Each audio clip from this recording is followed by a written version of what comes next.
Quando você vai a Apocalipse capítulo 12, lá descreve a expulsão de Satanás do céu. Aliás, lembra que eu falei que ele foi adquirindo apelidos ao longo do tempo? Satanás não é o único apelido dele. Ele tem um outro apelido, diabo.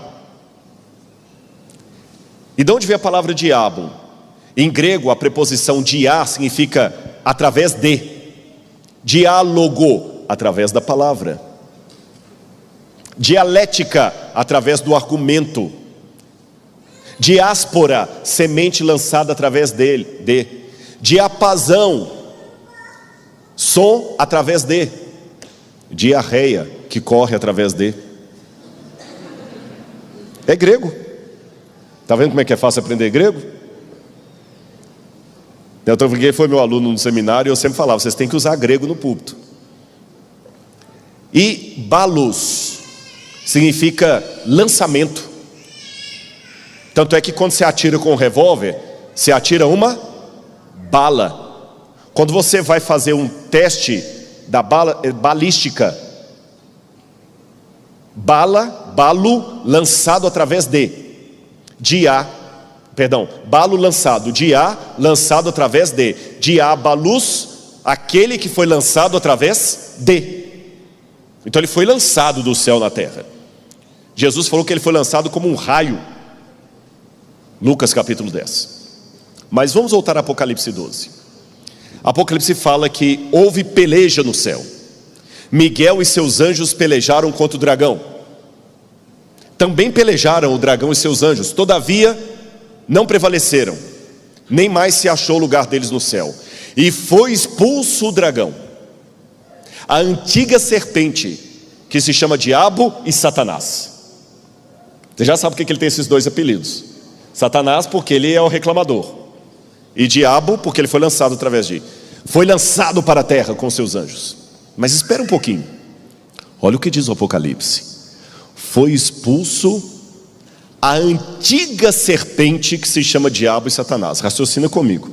Para o Apocalipse falar que foi expulsa a antiga serpente, é que essa expulsão tem que ter acontecido em algum momento depois da queda de Adão e Eva. Concordam comigo?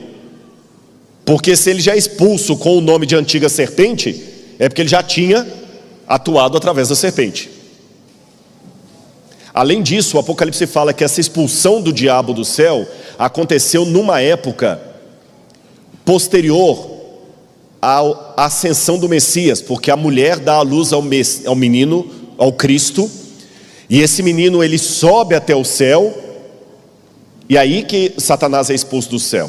Então, pela cronologia aqui, essa expulsão de Apocalipse capítulo 12 tem que acontecer depois da ressurreição e ascensão de Jesus.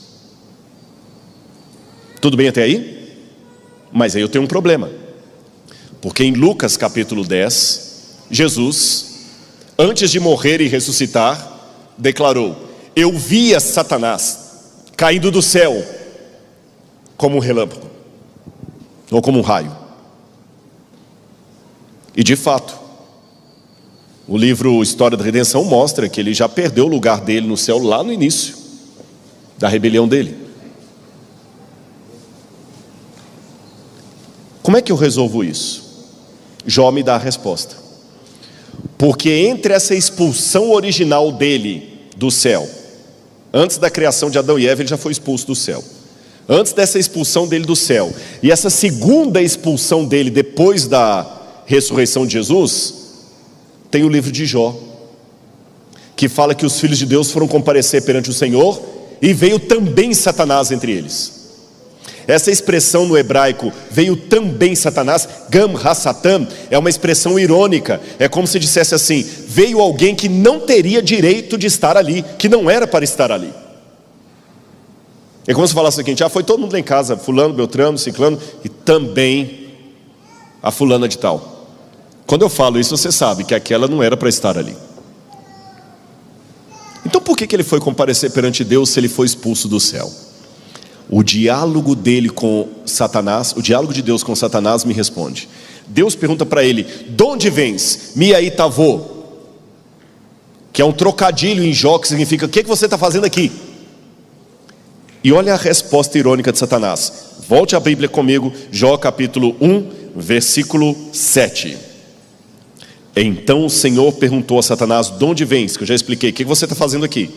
Satanás respondeu ao Senhor: de rodear a terra e passear por ela. Esse passear pela terra não significa um passeio como uma família que nas férias vão para a Disney com os filhos. Não é passeio no Hop Hari. Não é que o diabo chegou assim: eu estava lá passeando na terra, não tinha o que fazer, passei e vim aqui. Não, a Bíblia tem expressões idiomáticas. Passear por significa em hebraico o ato de um monarca de andar pelo seu reino, confirmando que ninguém se opõe à sua autoridade. Vou dar 2 exemplos bíblicos. Davi passeava pelo seu palácio quando viu Batseba tomando banho. Quando Adão e Eva caem em pecado, o livro do Gênesis diz: passeava Deus pelo jardim do Éden na viração do dia, quando perguntou: Adão, onde estás? Passeava Deus. Então esse passeava não é passeio de férias. O que é que o diabo está falando para Deus quando ele declara: passeei pela terra e rodeei por ela? Esse é o meu reino, ninguém se opõe a mim. E ele tinha uma razão legal. Eu aprendi uma coisa sem ser advogado: há muitas demandas que não são morais, porém são legais. Moral e legal não são sinônimos perfeitos. Eu tenho certeza que muitos juízes que talvez estejam me assistindo, eles deram às vezes veredictos que eles mesmos não concordavam. O sujeito matou o pai e a mãe com requintes de crueldade, foi preso, e no dia dos pais ele tem a saidinha de dia dos pais. Que coisa mais imoral do que essa? Mas é legal.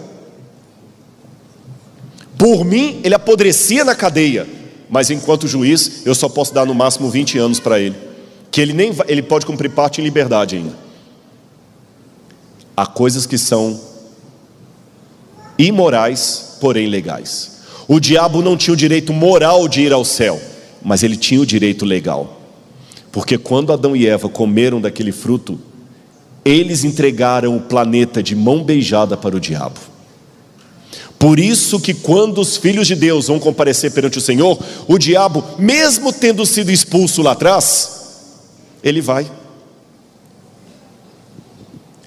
E Deus pergunta: você já viu meu servo Jó? Tem alguém que se opõe a você? E o diabo fala: não, mas espera aí, não, calma lá, ele se opõe porque eu sou o contra. E Deus falou: não é bem assim.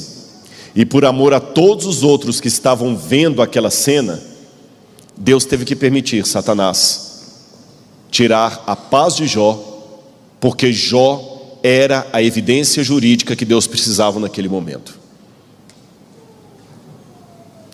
O diabo não pode se arvorar o Deus desse mundo enquanto houver uma pessoa que se opõe a ele, mesmo em pecado. Porque se Cristo veio morrer pelos pecadores, a salvação não pode ser obrigatória. Então, enquanto houver um nesse mundo, apenas um, desejando a salvação, o diabo não pode declarar o seu triunfo. Por isso que durante a história, ele sempre tenta acabar com o remanescente fiel. E quando a porta da graça se fechar, Deus não permitirá martírio de ninguém, porque se os 144 mil morrem, não haverá novas conversões, o mundo inteiro estará nas mãos do diabo. Você já parou para pensar que no seu evangelismo você pode ganhar pessoas e anjos para Deus? Porque o testemunho de Jó fez com que muitos vissem o caráter de Deus. A gente fala de dar estudo bíblico para ser humano, Jó deu estudo bíblico para anjos. E Jó começa a sofrer tudo.